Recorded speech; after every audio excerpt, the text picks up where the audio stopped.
ನಾಗಮಂಗಲ ಆಸ್ಪತ್ರೆ ಮತ್ತು town police station visit ಮಾಡಬೇಕು ಅಂದ್ಕೊಂಡಿದ್ದೆ.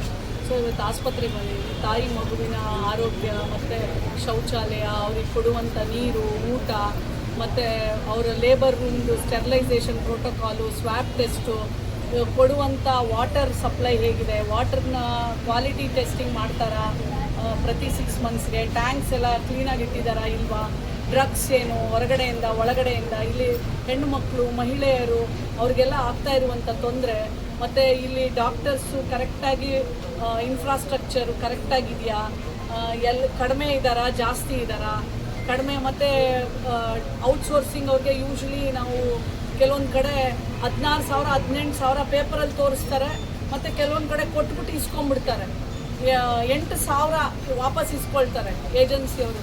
ಸೊ ಹಾಗಾಗಿ ಮತ್ತು ಇಂಟರ್ನಲ್ ಕಂಪ್ಲೇಂಟ್ ಕಮಿಟಿ ಇದೆಯಾ, ಅದರದ್ದೆಲ್ಲ ರೆಗ್ಯುಲರಾಗಿ ಮೀಟಿಂಗ್ ಆಗುತ್ತಾ, ಯಾವುದೇ ಹೆಣ್ಮಗಳ ಮೇಲೆ ಇಲ್ಲಿ ಕೆಲಸ ಮಾಡುವಂಥ ಹೆಣ್ಮಗಳ ಮೇಲೆ ದೌರ್ಜನ್ಯ ಆದರೆ ಅದನ್ನು ಯಾವ ಥರ ನಿವಾರಣೆ ಮಾಡ್ತಾರೆ, ಮತ್ತು ಕೆಲವೊಂದು ಸಲ ಕಂಪ್ಲೇಂಟ್ ಬಂದಿತ್ತು 10 ಗಂಟೆ ಆದಮೇಲೆ ಗೇಟ್ ಹಾಕ್ಬಿಡ್ತಾರೆ ಅಂತ, ಈಗ ಸೆಕ್ಯೂರಿಟಿ ಗಾರ್ಡ್ ಇರ್ತಾರಂತೆ.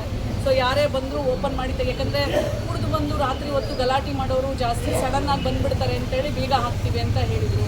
ಸೊ ಇವತ್ತು ಡ್ರಗ್ಸ್ ಎಲ್ಲ ಪೇಷಂಟ್ಸ್ ಎಲ್ಲ ಹೇಳಿದ್ರು ಹೊರಗಡೆ ಬರ್ಕೊಡ್ತಾ ಇದ್ದಾರೆ ಅಂತ ಕೇಳಿದಾಗ ಅದೇ ಡ್ರಗ್ಸ್ ಸಪ್ಲೈಯೇ ಇಲ್ಲ ಅಂತ ಹೇಳಿದ್ರು. ನಾನು ಕಮಿಷನರ್ ಅವ್ರಿಗೆ ಮಾತಾಡಿದೆ, ಅವರಂದ್ರು ಇವತ್ತು ಈ ಮಾರ್ಚ್ 30ನೇ ತಾರೀಕು ಒಳಗಡೆ ಎಲ್ಲ ಸಾಲ್ವ್ ಆಗುತ್ತೆ, ಎಲ್ಲ ಆಸ್ಪತ್ರೆಗಳಿಗೆ ಡ್ರಗ್ಸ್ ಹೋಗುತ್ತೆ ಮೇಡಮ್ ಅಂತ ಹೇಳಿದ್ರು.